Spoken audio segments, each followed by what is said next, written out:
Siç ishte rasti i trashëgimisë ortodokse të Shqipërisë, që ishte një nga numrat që nisi këtë sagën e trashëgimisë fetare, që pati shumë interes, mund të themi që mbas Shkodrës, se Shkodra ishte numri më i suksesshëm me Marubin brenda.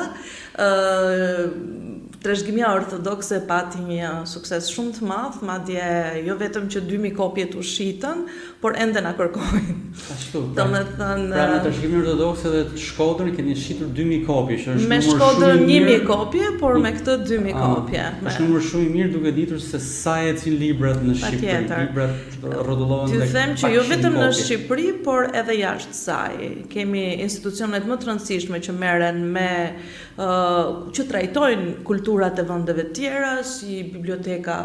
Kemi bibliotekën e Senatit Amerikan, Kongresit Amerikan, kemi bibliotekat e universiteteve në Hamburg, në Berlin, në Francë. Këtyre ju çoni falas si pjesë i blen. I blen 5 kopje për çdo numër që del. Nërsa bibliotekës kombëtare këtu duhet ja çosh falas. Ja çon falas.